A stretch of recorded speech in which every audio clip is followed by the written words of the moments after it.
Hola, es un placer tenerte aquí. Antes de comenzar, suscríbete al canal y dale like al vídeo.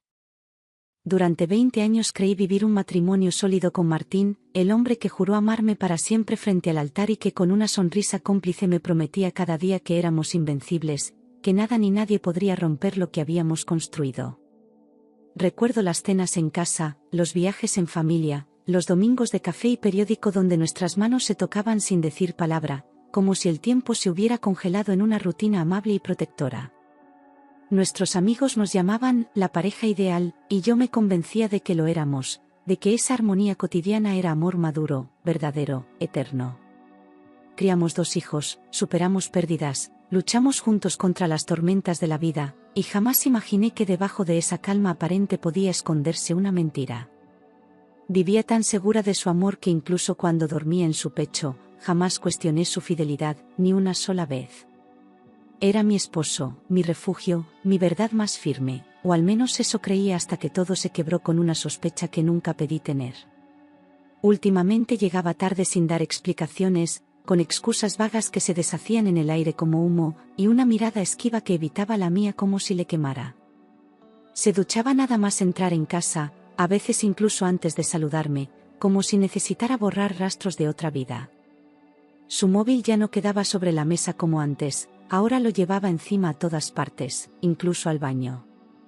Cuando sonaba, salía de la habitación o hablaba en susurros, nervioso, torpe, como quien esconde algo. Yo notaba cada cambio, cada gesto, pero me repetía que estaba cansado, que el trabajo lo tenía agotado. Una noche, mientras dormía, escuché un zumbido suave desde su mesilla y, sin pensar, tomé el móvil que había olvidado desbloqueado.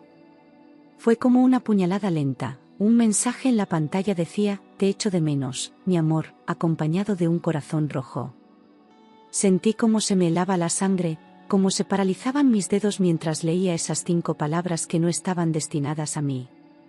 Me quedé inmóvil, mirando el techo, sabiendo que acababa de cruzar una frontera de la que no había retorno.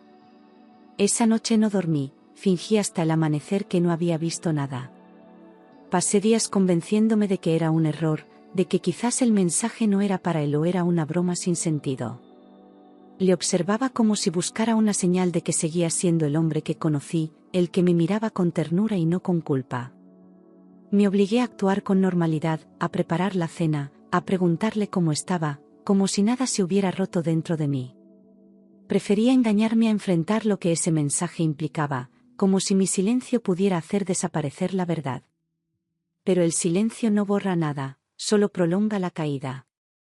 Una tarde, en medio de una discusión por algo banal, la máscara se resquebrajó y su voz explotó con rabia: "Sí, estoy con otra, ¿y qué?". Me quedé paralizada, como si el mundo se hubiera detenido en ese instante en que todo se volvió real, irrefutable. Me confesó que llevaba más de 1 año con una mujer mucho más joven, que le hacía sentir vivo otra vez. No hubo culpa en su voz, solo desafío, como si fuera yo quien tenía que justificarme por estar herida. En ese momento, entendí que el hombre que amaba ya no existía. Me dijo que estaba enamorado de ella, que le daba paz, alegría, y que no pensaba dejarla. Pero añadió, como si fuera algo lógico, que tampoco iba a divorciarse de mí, que no tenía sentido ahora mover todo. Como si nuestra vida juntos fuera solo una estructura conveniente que podía mantenerse mientras él jugaba a amar a otra. Me sentí invisible, degradada, como si mis años a su lado no valieran nada más que una coartada social. No me pidió perdón, me pidió paciencia, y eso fue aún más cruel. Días después, escuché por accidente una conversación telefónica suya desde el estudio mientras creía que yo dormía. Hablaba con voz suave, casi emocionada, diciendo: "No te preocupes, vamos a estar bien, tú y el bebé". Sentí como el corazón me golpeaba el pecho con una fuerza brutal mientras mi mente se negaba a aceptar lo que acababa de oír. ¿Un bebé? ¿Ella estaba embarazada? La verdad me desgarró en silencio, porque ni siquiera había tenido el valor de decírmelo a la cara. Salí de la habitación sin hacer ruido, caminé por la casa como una extraña y me detuve frente a nuestras fotos de boda. Todo se derrumbaba, 20 años de recuerdos, promesas y luchas compartidas se convertían en polvo ante mis ojos. No era solo la traición, era la certeza de que él ya había comenzado otra vida mientras yo aún luchaba por salvar la nuestra. Me sentí vieja, usada, descartada, como si me hubieran robado el futuro. Quise gritar, romper algo, pero no me salió ni una lágrima, solo un silencio lleno de dolor. A los pocos días, revisando unos papeles en el despacho, encontré facturas, transferencias y extractos que no podía entender. Descubrí que le enviaba dinero regularmente, que le había pagado el alquiler, muebles nuevos, incluso las ecografías en una clínica privada. Todo con nuestras cuentas, con nuestro patrimonio, con el dinero que habíamos construido juntos. Era como si yo, sin saberlo, hubiera financiado su nueva vida mientras él destruía la mía. No era solo infidelidad, era una traición económica, emocional, moral. Una noche, sin mirarme a los ojos, me dijo con frialdad que se iría con ella al extranjero, que había encontrado una clínica excelente para el parto. No me preguntó si estaba de acuerdo, no me ofreció una conversación, me informó como quien comunica un cambio de plan laboral. Dijo que necesitaba estar con ella en ese momento tan importante, que lo entendiera, como madre. Yo no podía creer el descaro, la crueldad con que cortaba lo que quedaba de nuestra historia. Ni una palabra sobre nuestros hijos, ni sobre lo que yo sentía. Lo que me destruyó del todo fue saber que no iba solo, su madre, su padre y sus 2 hermanas también viajarían con ellos. Lo supe por una conversación accidental con mi cuñada, que se le escapó entre risas y emoción, como si fuera una gran noticia. Todos lo sabían, todos lo apoyaban, y yo era la única viviendo en la oscuridad de la mentira. Me sentí traicionada no solo por él, sino por toda una familia a la que consideré mía durante años. Me dejaron sola, como si mi dolor no valiera nada. El día que se marcharon, ni siquiera hubo una despedida, una mirada, una última palabra, cerraron la puerta detrás de ellos como quien deja una habitación de hotel sin importancia.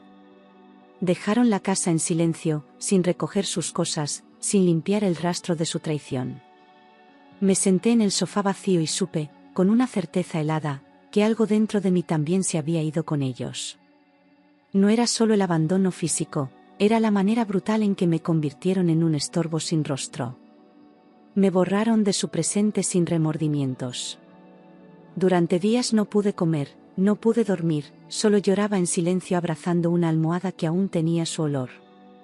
Me preguntaba una y otra vez qué había hecho mal, en qué momento dejé de ser suficiente, cómo no vi venir el abismo. El reloj parecía burlarse de mí, avanzando despacio mientras yo me hundía más con cada minuto. Ni mis hijos sabían cómo consolarme, su tristeza era muda, como la mía. Era una casa llena de ausencia, de vacío, de cicatrices abiertas. Los vecinos murmuraban, bajaban la voz cuando pasaba, y en el trabajo ya no me saludaban igual, todos sabían lo que había pasado. Me convertí en la mujer traicionada, en el chisme del barrio, en la historia que otros contaban con lástima o con morbo. Había perdido no solo a mi marido, sino también el respeto social que tantos años de esfuerzo me costaron construir. Cada mirada era una punzada, cada silencio una acusación disfrazada. Me sentía expuesta, desnuda ante un juicio silencioso del que no podía defenderme. Fue Laura, mi abogada y amiga de toda la vida, quien me dio la primera chispa de claridad: si ellos juegan sucio, tú puedes jugar con inteligencia.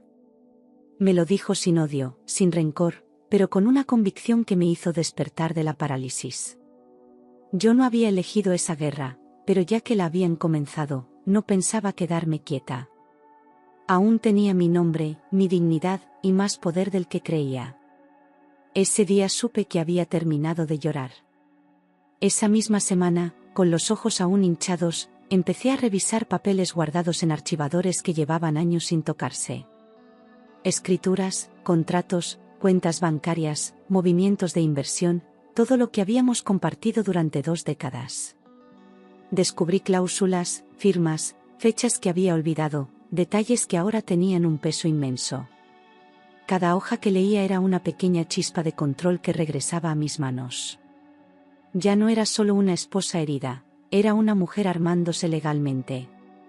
Laura me confirmó lo que sospechaba: muchas propiedades estaban a mi nombre o a nombre de la sociedad conyugal, lo cual le impedía disponer libremente de ellas.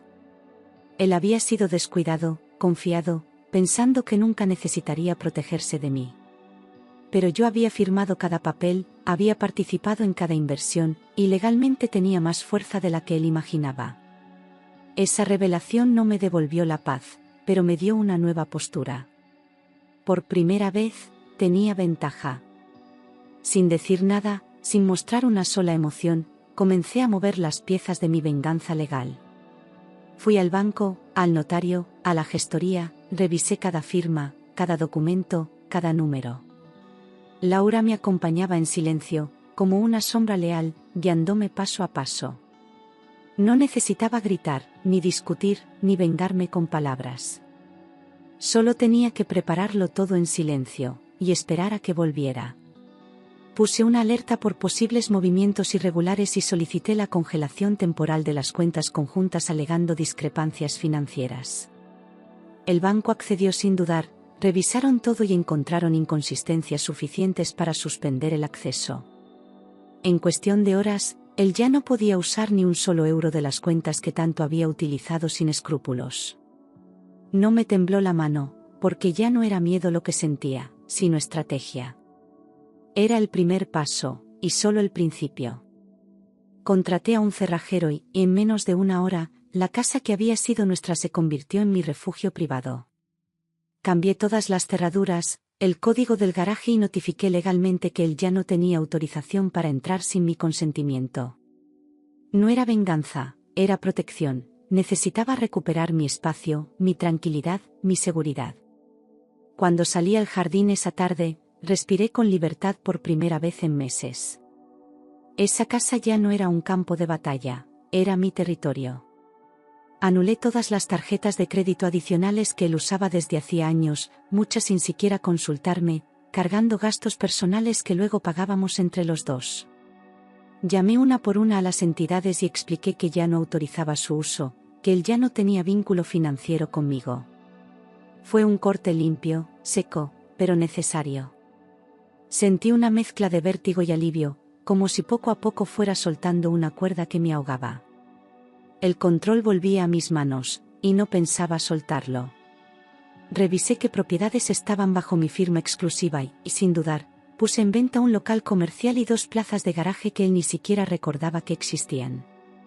Me reuní con un agente inmobiliario de confianza y cerramos los tratos con rapidez, convirtiendo todo en dinero que transfería a una cuenta personal. Legalmente, no podía reclamar nada. Me aseguré de que ni un euro de esas ventas pudiera ser tocado por él. Era una jugada silenciosa, pero letal. Tenía una pequeña casa en la sierra que heredé de mis padres, y aunque nunca le di importancia, ahora se convirtió en un bastión. Transferí la propiedad a un fideicomiso familiar administrado por mí, blindándola de cualquier reclamo externo. Laura me ayudó a dejar cada documento en regla, sin fisuras. Era una pieza más del escudo que estaba levantando, piedra a piedra. No pensaba perder nada más de lo que ya me habían arrebatado. Mientras ellos publicaban fotos felices en redes sociales, abrazados en playas exóticas con sonrisas falsas, yo no contestaba sus mensajes ni una sola vez. Él intentó llamarme 2 veces, dejó un par de audios que borré sin escuchar. No iba a regalarle ni mi rabia, ni mi tristeza. Que pensara lo que quisiera, mi mejor arma ahora era el silencio. Cada día que pasaba sin responder, ganaba terreno en mí misma. Fue poco a poco, sin darme cuenta, pero el llanto dio paso a una firmeza que nunca antes había sentido. Empecé a levantarme con más energía, a vestirme con cuidado, a mirar al espejo sin vergüenza. Ya no era la mujer abandonada, sino la que estaba reconstruyéndose desde las ruinas. El dolor no desapareció, pero dejó de gobernarme. Empezaba a recordar quién era antes de perderme en él. Una vecina, sin mala intención, me comentó que la amante había dado a luz a una niña preciosa en una clínica de lujo en Suiza. No sentí rabia, ni celos, ni compasión, solo un vacío seco, como si me hablaran de la vida de un desconocido. Era la confirmación de que él había cruzado una línea definitiva, una que ya no tenía retorno. Esa niña era su nueva vida, su nueva responsabilidad. Yo ya no formaba parte de ese mundo. Días después, me llegó un mensaje de él con tono arrogante y displicente: cuando vuelva, hablaremos de repartirlo todo. No hubo saludo, ni cortesía, solo una frase que pretendía imponer condiciones como si aún tuviera algún poder sobre mí.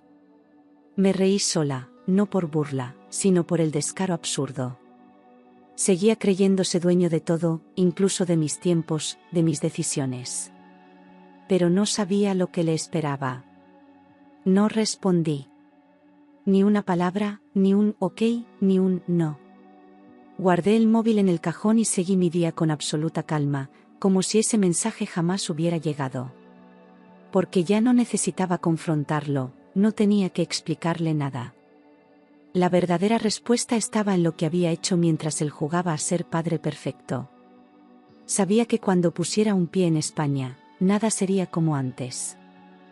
2 meses después regresaron como si volvieran de una luna de miel eterna, maletas nuevas, ropa cara, el aire de quien cree tener el mundo bajo control.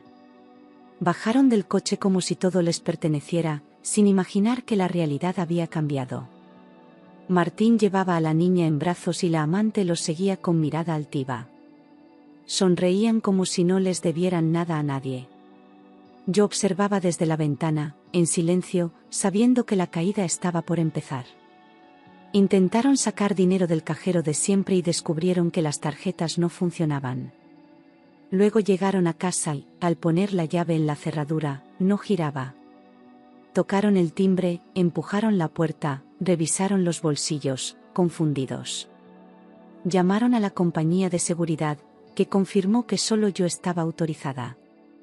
Por primera vez, sintieron lo que era estar al otro lado de la historia. Esa noche, Martín me llamó furioso, gritando al teléfono como un loco: ¿qué has hecho? No puedes dejarme fuera de mi casa. Su voz ya no era segura, era la de un hombre desesperado. Me limité a escucharlo unos segundos y luego colgué sin decir una sola palabra. Él volvió a llamar y enviarme mensajes amenazantes, pero ya no tenía el poder de afectarme. La casa no era suya.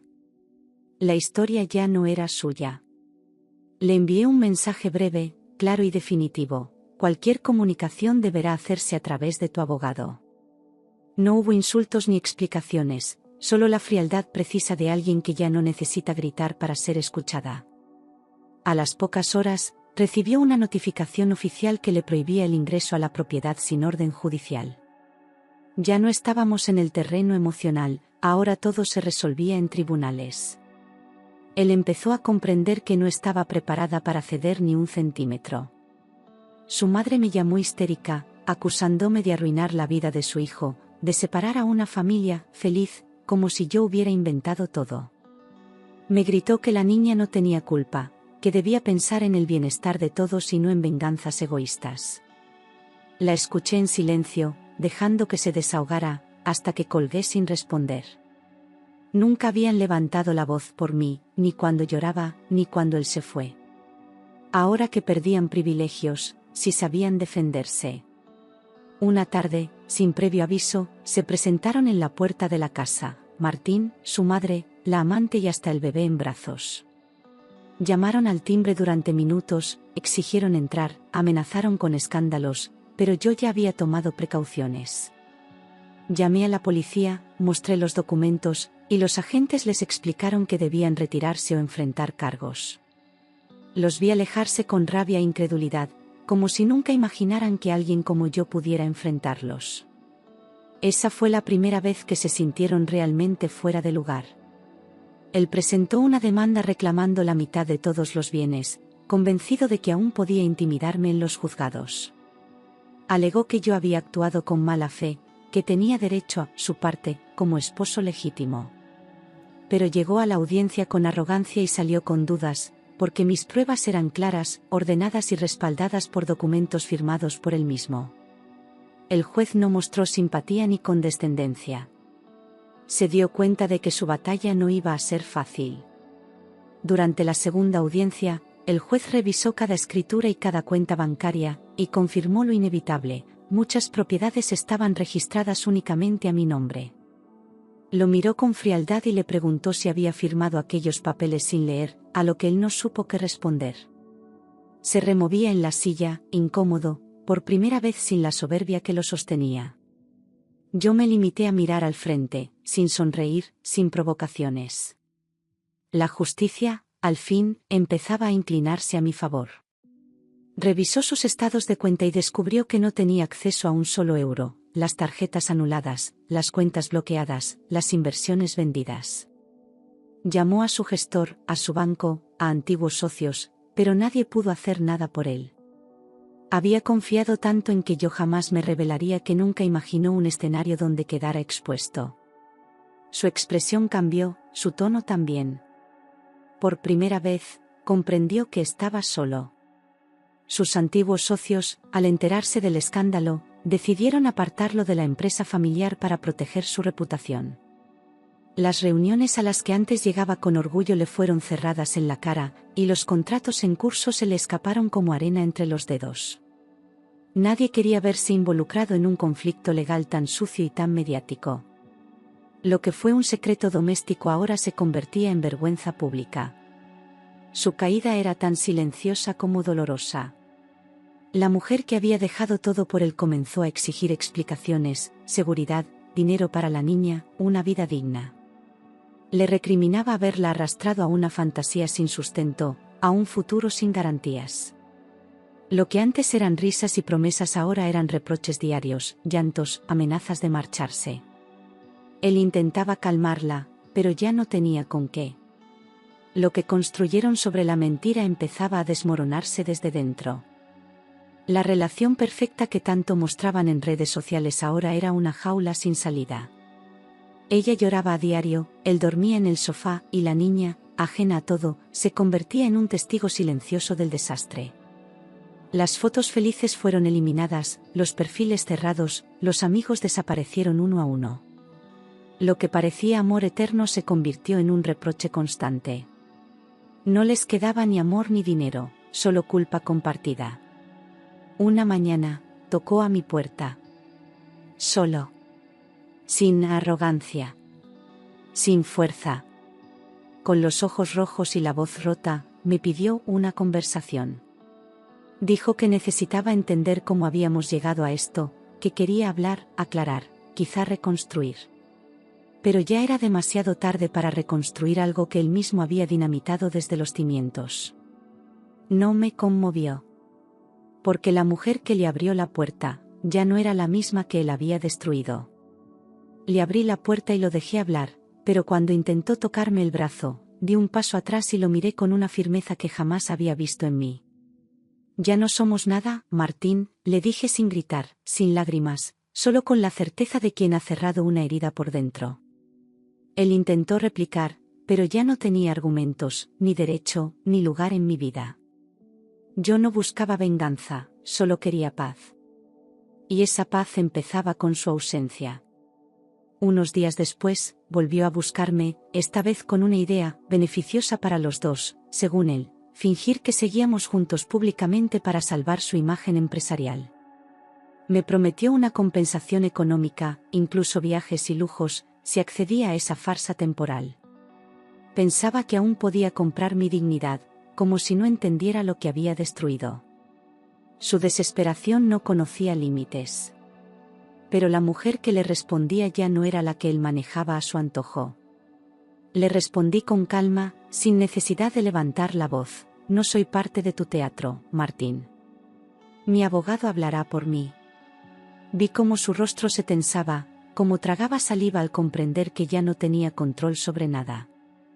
Esta vez fue él quien se quedó en silencio, incapaz de manipular la situación a su favor. No era rechazo, era dignidad.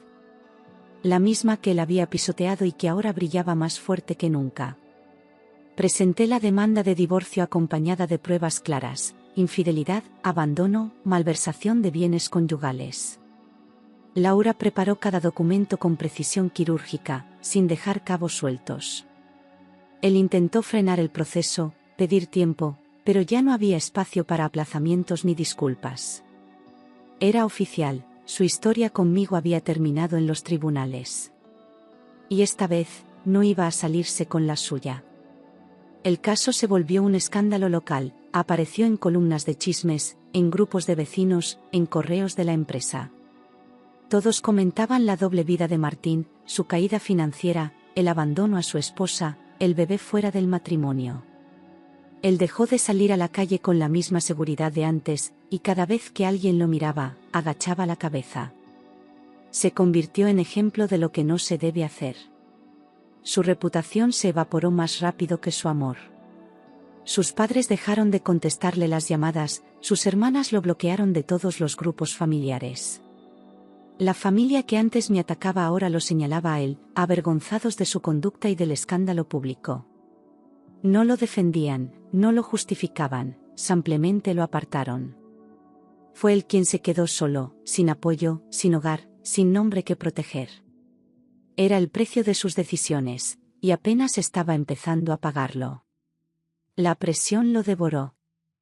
Me contaron que dejó de comer, que apenas dormía, que pasaba los días encerrado en una habitación de hotel barata. Perdió peso, el brillo en los ojos y esa arrogancia que tanto le definía. Se hundía en una tristeza que nadie podía rescatar, porque ni siquiera él sabía cómo salir de ella.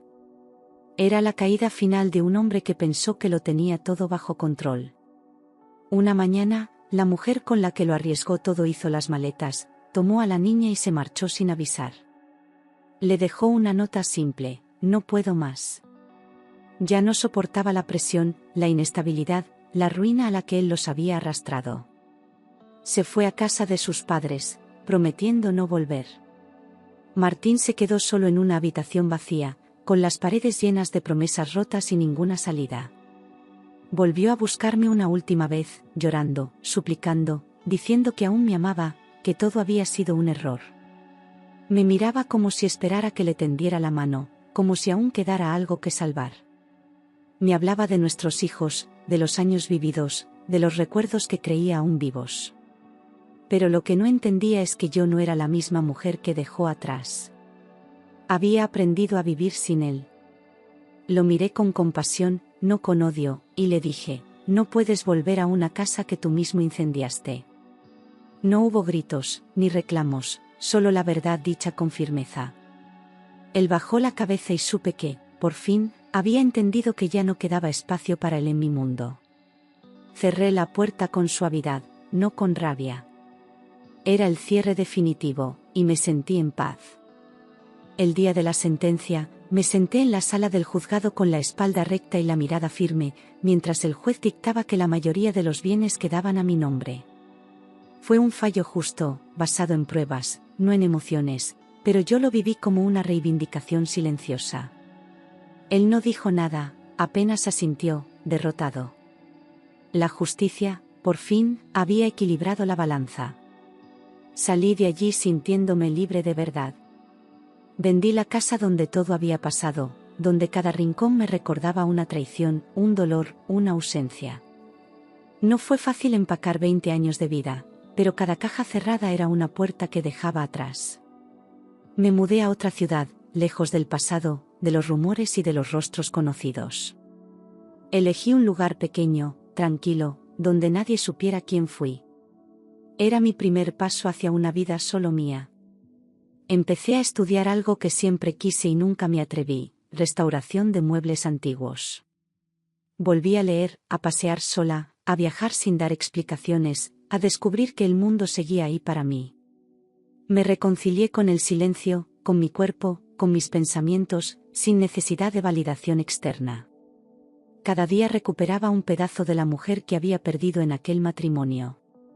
Esta vez, para no soltarla nunca más. Pasaron meses hasta que volví a reír de verdad, sin sentir culpa ni tristeza. Una tarde, en un café, me sorprendí riendo con una amiga hasta las lágrimas, y supe que algo dentro de mí había sanado. Volví a confiar, no en los demás, sino en mí, en mi instinto, en mi derecho a ser feliz. Las heridas seguían, pero ya no dolían igual. Había luz otra vez, y venía desde dentro. Años después, en una cafetería de estación, lo vi sentado en una mesa solitaria, con un café frío entre las manos y la mirada perdida. Estaba envejecido, más delgado, con el gesto triste de quien ha perdido algo que no sabe cómo recuperar. Me miró, pero no se levantó. Solo bajó la mirada, como si no supiera qué decir. Yo no sentí odio. Solo lástima. Se acercó y me pidió 5 minutos. Acepté, por cortesía, no por nostalgia. Me habló con voz apagada, pidió perdón, dijo que había sido un idiota, que lo sabía. Yo escuché sin interrumpir, sin rencor, porque ya no necesitaba que él sufriera para sanar. Cuando terminó, le dije, te escuché. Pero no necesito nada más. Se quedó en silencio. Ya no había nada que reparar. Me levanté, le deseé lo mejor y me marché sin mirar atrás, sin sentir angustia ni peso. Era el final que no había tenido años atrás, pero que ahora llegaba sin dramatismo. Cerré ese capítulo con dignidad, sin lágrimas. Lo pasado ya no tenía poder sobre mí. Y, por primera vez, entendí que había sobrevivido. Comprendí que el amor no debe doler, que la dignidad no se discute, que la paz vale más que cualquier promesa rota. Aprendí que el amor propio es la base de todo y que nadie, por mucho que prometa, tiene derecho a destruirte. La traición me rompió, sí, pero también me reconstruyó más fuerte. No fue una historia de amor. Fue una historia de renacimiento. Y mereció la pena sobrevivirla. Un tiempo después, conocí a alguien que no prometió eternidades, pero sí respeto, sinceridad y calma. No vino a llenar vacíos, sino a caminar conmigo sin prisas ni presiones. Me escuchó sin juzgar, me miró sin comparar, me quiso sin intentar cambiarme. Con él entendí que el amor no es gritar, ni perseguir, ni mendigar. Es simplemente estar, y elegir quedarse cada día. Construimos algo diferente, desde la madurez y el respeto, sin fantasmas, sin secretos, sin máscaras. Compartimos libros, viajes, silencios, y eso fue suficiente para sentir que estaba en el lugar correcto. No necesitaba fuegos artificiales, solo tranquilidad. Y cada mañana, al despertar, me sentía agradecida. No por él. Por mí, por haberme dado una nueva oportunidad. Ya no era la esposa traicionada, ni la mujer abandonada que lloraba en una casa vacía. Ahora era una mujer que había reconstruido su vida desde el suelo, con cicatrices, sí, pero también con fuerza. Había aprendido a ponerse de pie sin ayuda, a mirarse al espejo sin vergüenza. Nada ni nadie volvería a definirme desde fuera. Era mía. Entera. Completa. A veces, en el silencio de la noche, volvía a mi mente una palabra, una escena, una pregunta sin respuesta. Pero ya no dolía. Era un recuerdo más, como una fotografía borrosa en un cajón que ya no abro. El pasado seguía ahí, pero ya no pesaba. Porque mi presente era más fuerte que cualquier sombra. Él perdió todo por ambición, por ego, por desprecio hacia lo que tenía. Yo, en cambio, gané cada parte de mí que había entregado sin pensar. La vida me devolvió lo que merecía, no con violencia, sino con equilibrio. Fue la justicia que no se dicta en tribunales, sino en la propia historia. Y en esa historia, yo fui la que sobrevivió. Hoy cuento mi historia sin rencor, sin vergüenza, con la voz firme y la cabeza en alto. Porque lo que viví no me define, pero sí me transformó. No soy una víctima, soy una mujer que aprendió a vivir después del desastre. Rompí el silencio porque sé que muchas otras lo siguen guardando. Y si mi voz puede abrir una puerta, entonces todo valió la pena. Las cicatrices están, no las niego, pero ya no sangran. Aprendí a convivir con ellas como parte del mapa de mi vida, como recordatorios de lo que superé. No busco borrar el pasado, sino integrarlo sin que me duela. Porque no hay mayor poder que mirar atrás sin romperse. Eso también es libertad. Mis hijos, testigos silenciosos de todo, crecieron viendo que una mujer puede caerse y levantarse sin perder la dignidad. Aprendieron que amar no es aguantarlo todo, y que la verdad siempre termina saliendo a la luz. Hoy caminan con principios firmes y empatía verdadera. Y sé que, en parte, eso es mi legado. Porque los crié desde el amor, incluso en medio del dolor. Laura, y un par de mujeres más, se convirtieron en pilares durante la tormenta. No me soltaron, no me juzgaron, no me empujaron, simplemente se quedaron. En el silencio, en el llanto, en las decisiones más duras. Su presencia fue la prueba de que la sororidad no es un concepto vacío. Fue amor real, del que sostiene cuando todo lo demás se cae. Descubrí la belleza de las cosas pequeñas, un café caliente, una caminata al atardecer, una canción que me recuerda quién soy. No necesito más. No quiero más. Lo grandioso está en lo cotidiano cuando vives en paz contigo misma. Después del caos, aprendí que la calma también emociona. Y eso no tiene precio. No volví a saber de él, y no lo necesité.